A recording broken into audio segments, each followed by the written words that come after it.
Gate open.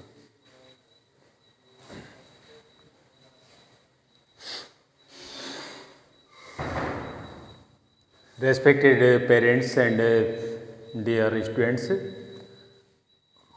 most welcome to greeting day in others coaching center. And last day we read and I taught to you that simple sentences how we make Hindi to English. Now then one step forwarded of the tense. By tense, how we make the sentence of the Hindi to English and write and spoken for your help. ये आपकी help के लिए learn करना और सीखना बहुत ज़रूरी होता है। तो सबसे पहले समझने वाली बात ये होती है कि भी टेंस अपन कहें किसको, what is the tense. Tense is the two part में इसको अपन ने डिवाइड किया है। ये है आपका टाइम प्लस वर्क, जिसे अपन एक्शन भी कह सकते हैं।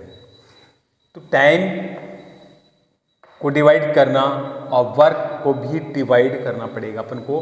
भाई टाइम को तो अपन 3 पार्ट में अपन डिवाइड करते हैं कि भाई जो अपन जिससे मैं आपको इसमें टीचिंग करा रहा हूँ आपको, एंड यू आर लर्निंग, और आप इस समय लर्न कर रहे हो या रीड कर रहे हो या सेइंग कर रहे हो, देख रहे हो आप।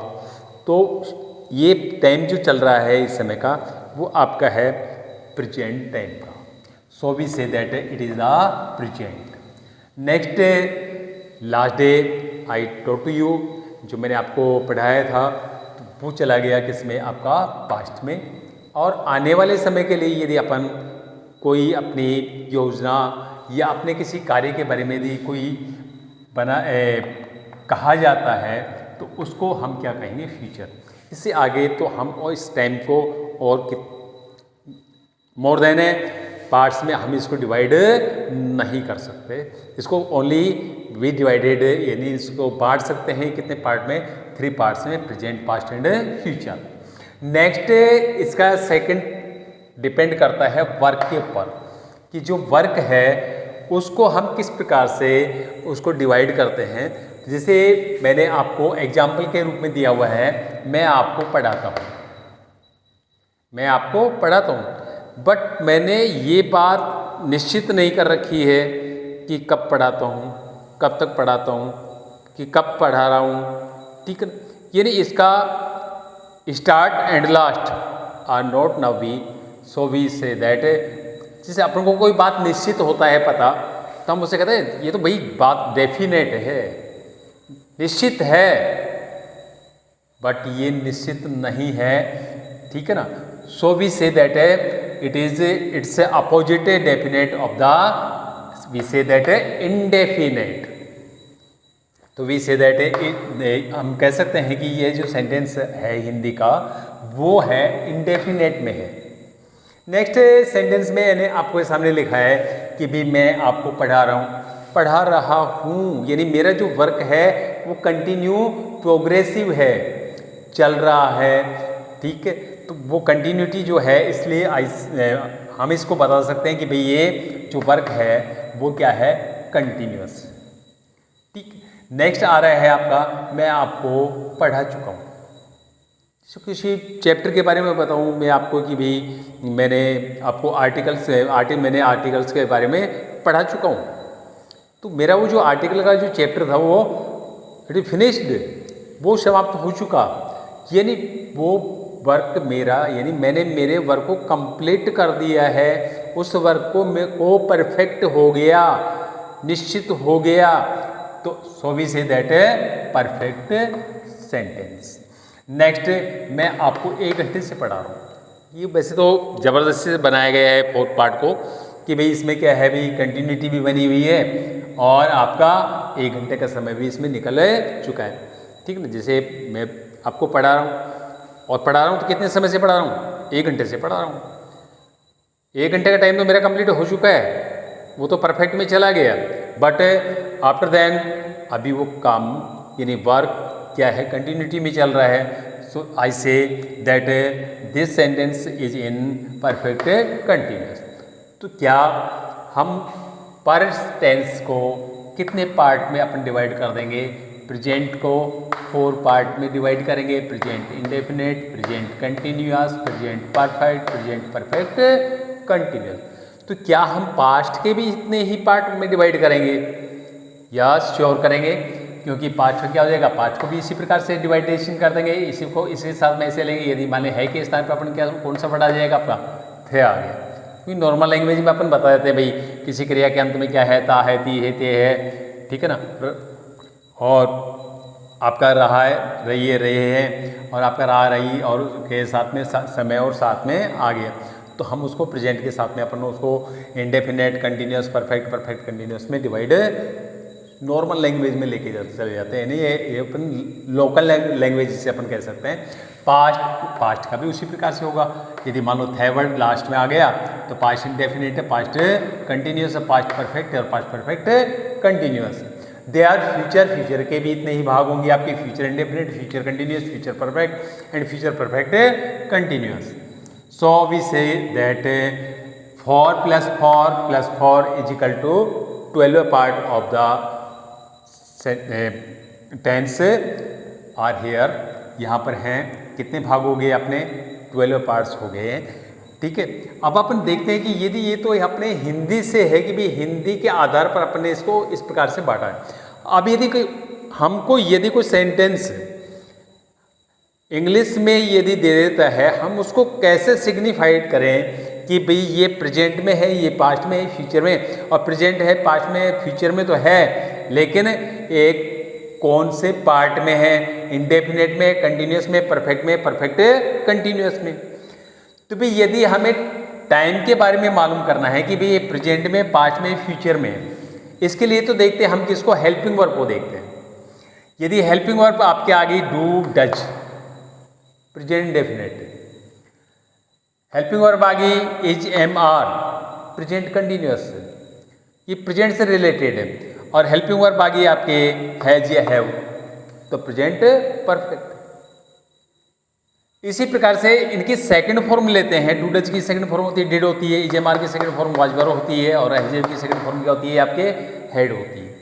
तो यदि इनकी सेकंड फॉर्म आती है, डू डज की डिड आ गया, क्या है आपका? Past tense. Is, am, are के सेकंड फॉर्म वाज वर आ गई यहाँ पे, क्या है? Past tense.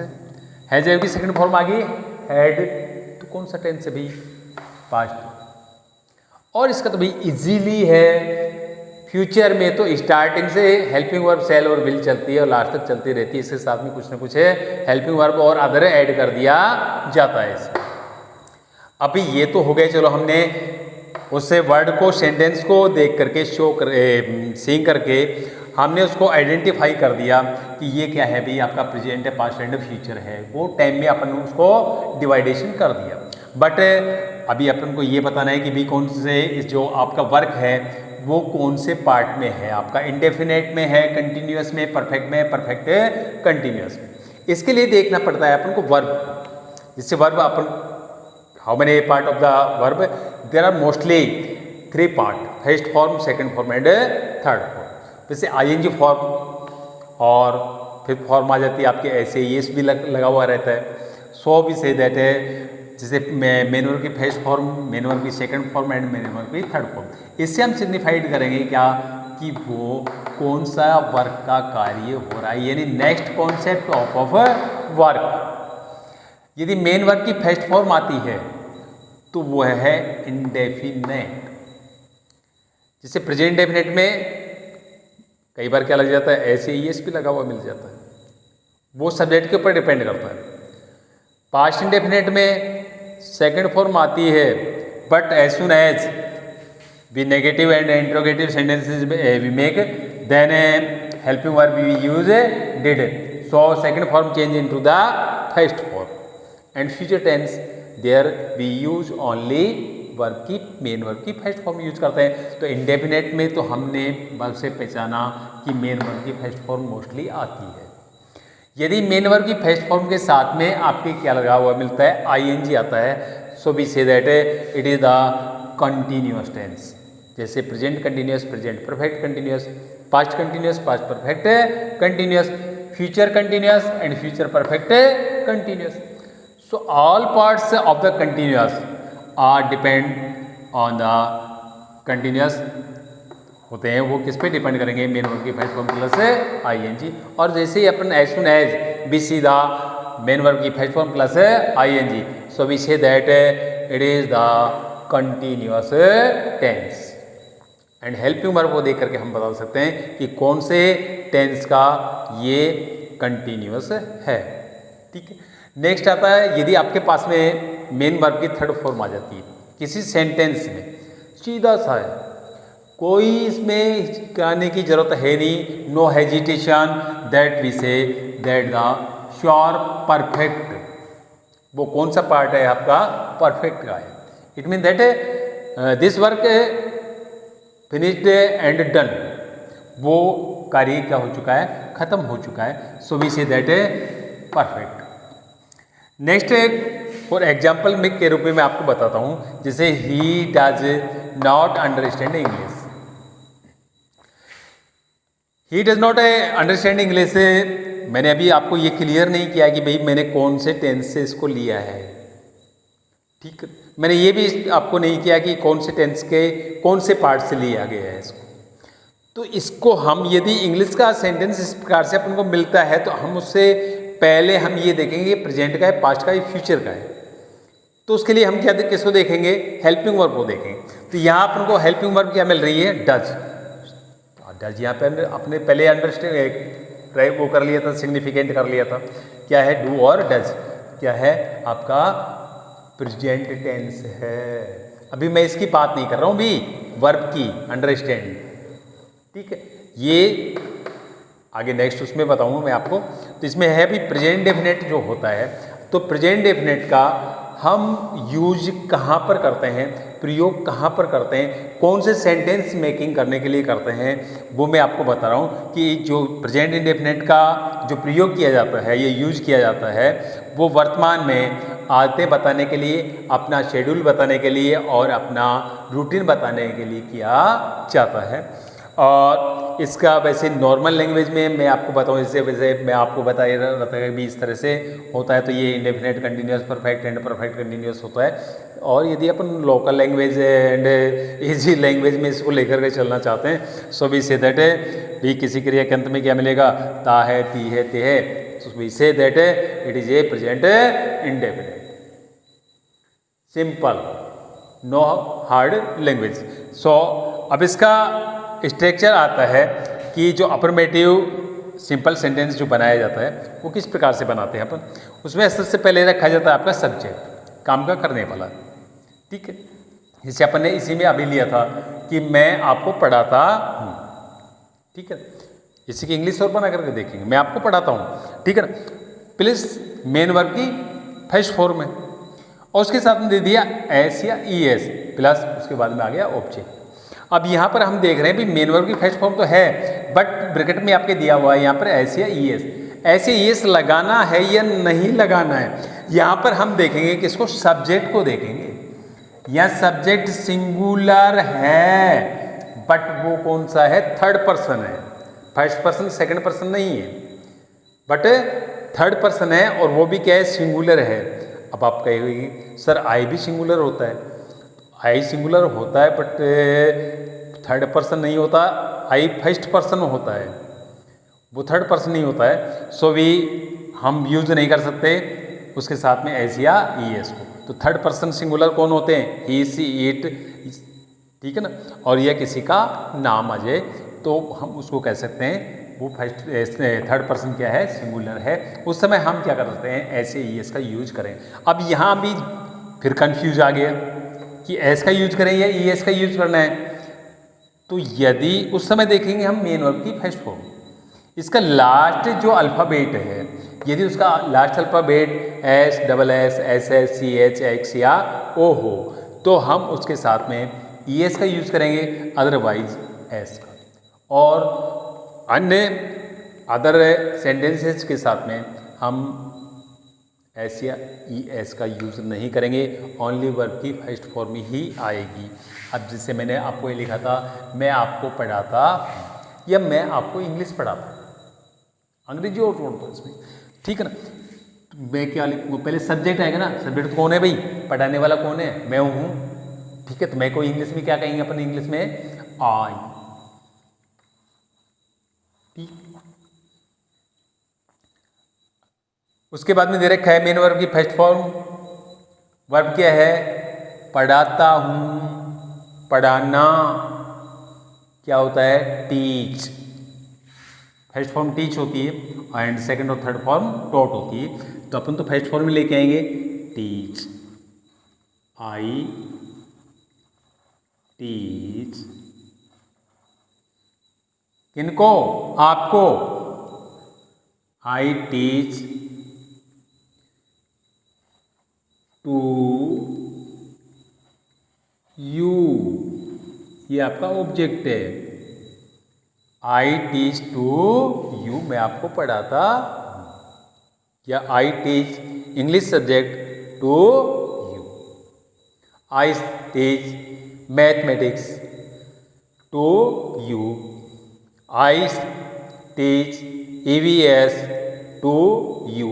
सब्जेक्ट कोई भी आता है, उस सब्जेक्ट को उस वर्ब के साथ में अपन क्या करते हैं, जोड़ देते हैं। अब यहाँ आप ये कहेंगे सर यहाँ आई सिंगुलर है, बट यहाँ इसमें वर्ब के साथ में ऐसे ही एस नहीं ऐड किया है। तो मैंने आपको ये पहले क्लियर कर दिया था, यदि वो थर्ड सिंगुलर है लेकिन थर्ड पर्सन हो तभी उसके साथ में ऐसे यस लगाना है, अदरवाइज नो।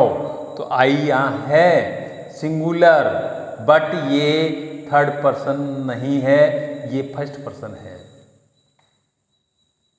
अब तो आपको अंडरस्टैंडिंग हो गया होगा, मैंने इसको रिपीटेशन करके आपको बताया है, ठीक है।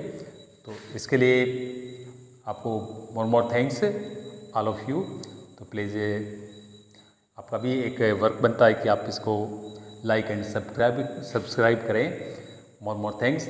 Next day we take forwarded step for progress you are in this English subject. More thanks.